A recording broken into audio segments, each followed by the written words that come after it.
तो आपण मानकर जहाँ रही 2025 नुआ भत्ता लिस्ट। तो 2025 माने तो निश्चिंत भाव में आपण मानक पाखक गोटे नुआ भत्ता लिस्ट आसीबो। तो ये नुआ भत्ता लिस्ट आपण मानकर केउ माने पाइबे टंका एवं कहार नाम से नुआ भत्ता लिस्ट रे आसीबो।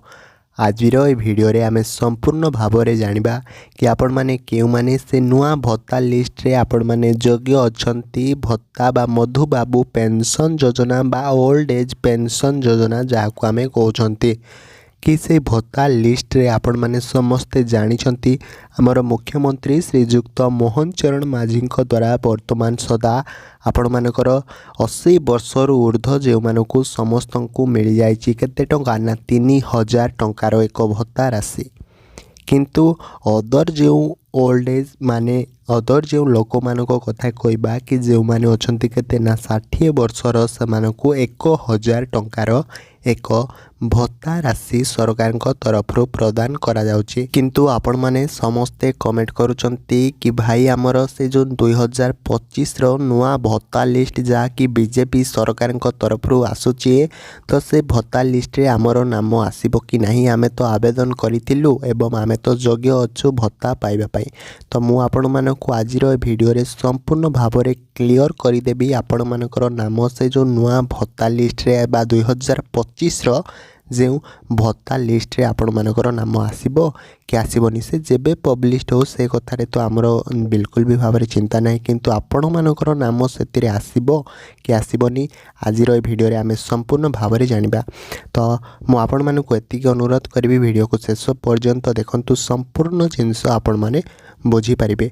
तो जदि भी आपण माने भत्ता पाई आवेदन करिसंती हैला आपण माने जेते बेले भत्ता पाई आवेदन करिसंती तो जदि आपण मानक 60 वर्ष होईची एवं आपण माने भत्ता पाइबा पाई भत्तार जो गाइडलाइन गुड़िक अच्छी नुहे तो आपण माने सीधा सड़क भत्ता टंका पाई जिबे। भत्तार किछि कौन ना गाइडलाइन अच्छी एवं आपण माने से गाइडलाइन गुड़िक पार हो जाउछंती एवं आपण माने योग्य अछंती भत्ता पाइबा पाई। ताले आपण मानक मु एतिकी ग्यारंटी देबी 100 रु 100% पूरा ग्यारंटी देबी कि आपण मानकर नाम से मधुबाबू पेंशन योजनार 2025 भत्ता लिस्ट रे आपण मानकर नाम आसीबो बोली। तो ये गला समस्त कथा। आउ गोटे कथा मु आपण मानक कहबी कि जो माने अछंती कोन ना कलाकार भत्ता जो माने पाउछंती कि बुणाकार भत्ता जो माने पाउछंती एवं अदर जदि कहबा विधवा महिला माँ माने जो माने कि विडो एज जो पेंशन स्कीम जोटा कि रही जदि से माने से माने पाउछंती भत्ता ताली सेमानकर कथा कौन हम जदि माने से माने प्रथमे या आवेदन करिसंती ताली सेमानकर नाम भत्ता लिस्ट आसीबो कि नहीं से विषय भी मध्य मु गोटे वीडियो रे आपण मानकर क्लियर करदेवी। तो जदि भी से माने आवेदन करिसंती जहाँ भी सेमानक पाई गाइडलाइन अच्छी जो मधुबाबू पेंशन योजनार बा विडो स्कीम पेंशन योजनार PWD जो माने अछंती हैंडीकैप्ड जो माने अछंती जदि से माने कौन ना भत्ता पाई आवेदन करिसंती ताले से माने जदि संपूर्ण भाव में 100 रु 100% जदि कहबा योग्य अछंती ताहाले सेमानकर भी 2025 नुआ भत्ता लिस्ट रे सेमानकर नाम आसीजिबो। एथिरे कौन सी भाव में आपण माने संदेह करिवारे नाही।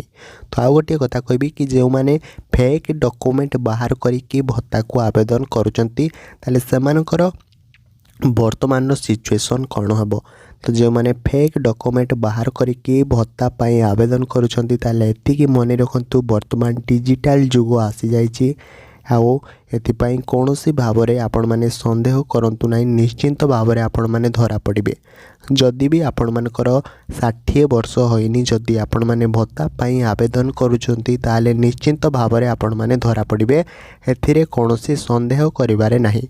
मु आपण मानक मध्य एतिक अनुरोध करिवि कारण कि ना भत्तार गोटे एज अच्छी जहाँकि रोची 60 वर्षर एज।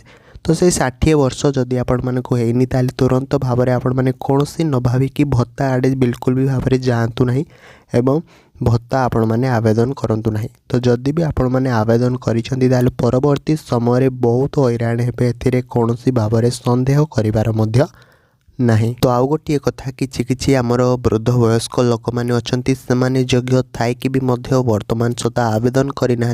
तो जदि आपण मानक मध्यरु केही भी से भली अछंती बा आपण माने को घर पाखर भी मध्य के भी से भली अछंती ताले तुरंत जाई सेमानकर भत्ता पई आवेदन कर दियंतु काहेकि ना जदि आमे जन को सहाय्य करिबा भगवान भी हमको सहाय्य करेंगे। तो से कौच तुरंत जाकि सेमानकर भी आपण मैंने सेमानक भत्तार कार्यालय पाखक नहीं सेमानकर जमिति हेले भत्ताटी को अप्लाई कर दिंतु सेमाने मध्य जमिति सरकार तरफ आसुथिबा 80 वर्ष ऊर्ध्व जदि सेमाने होइथिबे ताले सेमानक मध्य सरकार तरफ आसुथिबा से 3000 टंकार सेमाने कोन ना भत्ता राशिटी पाई परिबे हैला।